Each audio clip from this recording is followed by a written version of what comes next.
जय हिंद दोस्तों, उम्मीद है कि आप सभी लोग अच्छे होंगे। इस चैनल पे आप सभी लोगों का हार्दिक स्वागत है, अभिनंदन है। चलिए आज की इस वीडियो में हम लोग बात करते हैं रेलवे में निकली भर्तियों के संबंध में। दोस्तों अभी हाल ही में रेलवे के द्वारा सेक्शन कंट्रोलर के पदों पे भर्ती करने के लिए विज्ञापन यानी नोटिफिकेशन जारी किया है और साथ ही इच्छुक उम्मीदवारों से ऑनलाइन आवेदन पत्र भरने के लिए भी आमंत्रित किया है। अगर आप भी उन उम्मीदवारों में से एक हैं जो सरकारी नौकरी की तैयारी कर रहे हैं तथा आपका सपना भारत की सबसे बड़ी सेवा सेक्टर रेलवे में नौकरी प्राप्त करना, तो यह भर्ती आप सभी लोगों के लिए एक सुनहरा मौका लेकर आया है। दोस्तों इस वीडियो में हम लोग समझेंगे कि रेलवे में सेक्शन कंट्रोलर के पद पर भर्ती होने के लिए आपके पास कौन सी शैक्षिक योग्यता होनी चाहिए और इस पद के लिए कब से आवेदन पत्र भरे जा रहे हैं और आपका सिलेक्शन किस आधार पर रेलवे में होगा। इन सब को हम लोग एक एक करके विस्तार से समझेंगे।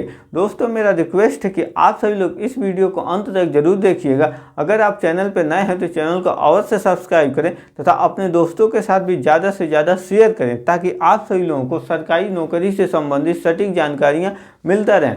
तो दोस्तों जो रेलवे में यह सेक्शन कंट्रोलर का पद है, इसके लिए महिला और पुरुष दोनों उम्मीदवार योग्य होंगे और साथ ही भारत के सभी राज्यों से इस पद के लिए आवेदन कर सकते हैं। इसमें जो कुल रिक्तियाँ यानी कुल जो सीट हैं 368 सीट हैं और जो सेक्शन कंट्रोलर का कार्य होता है, इनका कार्य जो मुख्यतः जो रेलवे का ट्रैफिक होता है यानी उनका ट्रैफिक कंट्रोल यानी मैनेजमेंट का कार्य सेक्शन कंट्रोलर करते हैं और किसी भी आपात स्थिति में त्वरित कार्रवाई सेक्शन कंट्रोलर के ही द्वारा किया जाता है। जैसे कोई ट्रेन दुर्घटना हो गई तो उस समय इस पद के लिए जो आपके पास जो शैक्षिक योग्यता होना चाहिए, graduation degree from recognised university यानी आपके पास किसी भी मान्यता प्राप्त यूनिवर्सिटी से संस्था से आपके पास स्नातक उपाधि किसी भी विषय में रहेगा, तब आप इस पद के लिए आवेदन कर सकते हैं। जिसके लिए आपकी जो मिनिमम उम्र है 20 साल हो जानी चाहिए। 20 साल की जो उम्र है 1 जनवरी 2026 को हो जानी चाहिए और जो मैक्सिमम उम्र है वह 33 साल है। परंतु सरकार द्वारा उम्र सीमा में कुछ उम्मीदवारों को छूट दिया गया है, जिसमें ओबीसी को 3 साल के लिए यानी 33 साल प्लस 3 यानी 36 साल तक ओबीसी के उम्मीदवार इस पद के लिए आवेदन कर सकते हैं। इसी तरह एससी और एसटी वर्ग के जो कैंडिडेट हैं उन्हें 5 साल के लिए उम्र सीमा में छूट दिया गया। पीडब्ल्यूबीडी के लिए 10 साल के लिए उम्र सीमा में छूट दिया गया। दोस्तों अगर आपका सेक्शन कंट्रोलर के पद पे नौकरी लग जाती है तो आपको वेतन भी तो चाहिए। वेतन कितना मिलेगा? तो दोस्तों वेतन इसमें बहुत अच्छी खासी वेतन है, यानी लेवल 6 का आपको वेतन मिलेगा और बेसिक जो पे है वो 35,400, लेकिन अन्य अलाउंसों के साथ जुड़ के आपको डीए वगैरह और एचआरए वगैरह कई सारे अलाउंस इसमें मिलते हैं। मान के चलिए आपका 50,000 से ऊपर ही आपकी सैलरी होगी।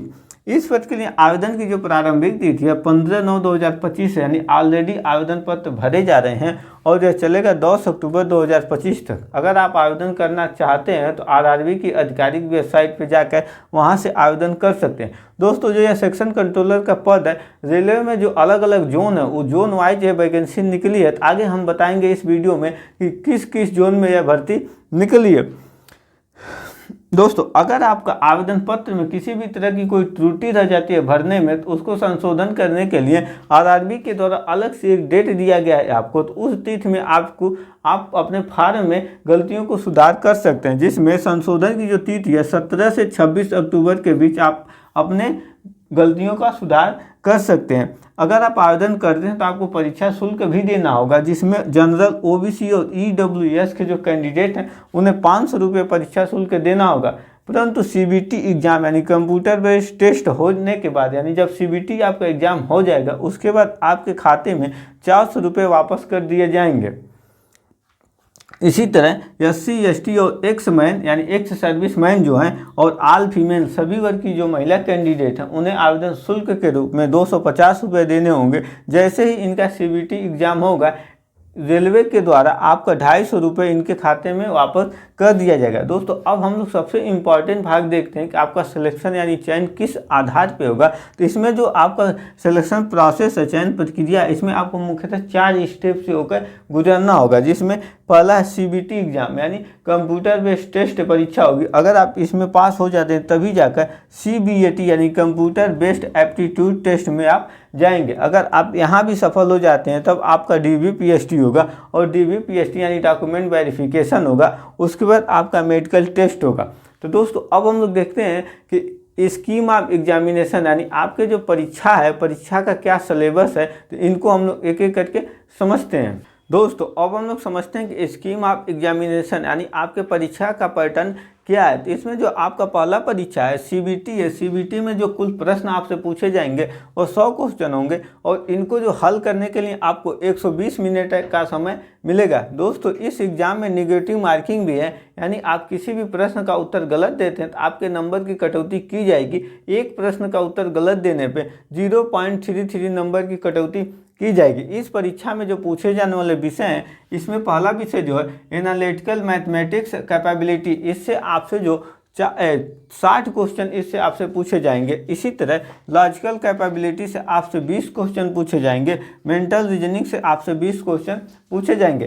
दोस्तों यह आपका केवल सब्जेक्ट इसमें बताया गया है और अगर आपको प्रत्येक सब्जेक्ट में, जैसे आपका लॉजिकल कैपेबिलिटी या मेंटल रीजनिंग है, आपको इसमें देखना है कि किस किस टॉपिक से यानी किस किस लेसन से आपसे प्रश्न पूछे जाएंगे। इसके लिए आपसे लोग डिस्क्रिप्शन में दिए गए नोटिफिकेशन का लिंक है, वहां से नोटिफिकेशन को डाउनलोड कीजिए और इसका सिलेबस यानी पूरा सिलेबस आप टॉपिक वाइज देख सकते हैं। और साथ ही इस भर्ती के संबंध में अन्य जानकारियाँ भी आपसे लोग नोटिफिकेशन से प्राप्त कर सकते हैं। दोस्तों जो सीबीटी एग्ज़ाम है यह केवल क्वालिफाई है, यानी इसमें केवल आपको पास होना है, जिसके लिए अंक निर्धारित किया गया है। तो यह कैटेगरी वाइज है।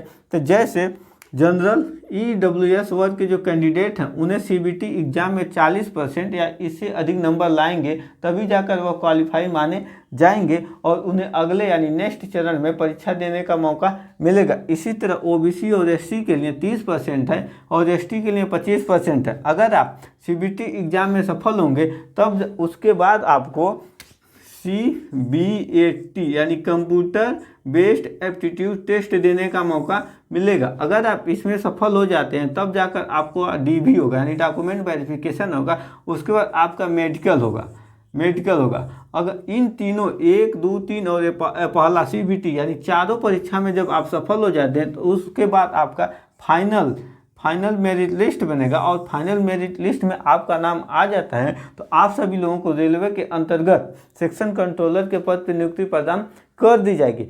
लेकिन दोस्तों आपको यह भी जानना आवश्यक है, रेलवे के द्वारा जोन वाइज वैकेंसी हमेशा निकाली जाती है। तो अभी हम लोग समझेंगे कि किस जोन के लिए यह भर्ती निकला, इसको देखते हैं। तो देखिए इसमें दोस्तों पहला जो है अहमदाबाद है।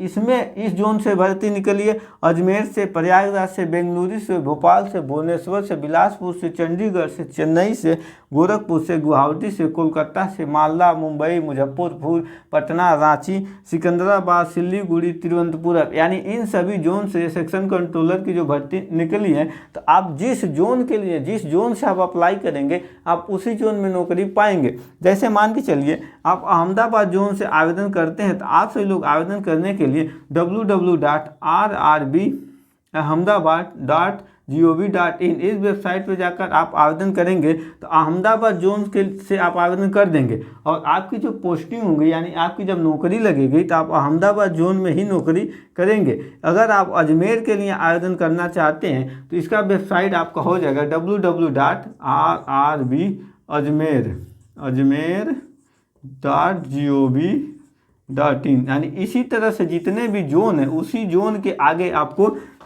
जैसे भोपाल है तो पहले आपको www.rrb.bhopal.gov.in इस तरह से आप गूगल में डाल कर सर्च करके और उसी जोन से संबंधित उसी जोन में जाकर आप आवेदन कर सकते हैं। तो दोस्तों आई होप आप सभी को सेक्शन कंट्रोलर के संबंध में जो भर्ती निकली इसके बारे में जो सूचनाएं आप सभी लोगों को इस वीडियो में दिया गया है वो आपको अच्छे से समझ में आया होगा। मिलेंगे इसी तरह की जॉब रिलेटेड नेक्स्ट वीडियो में। जय हिंद।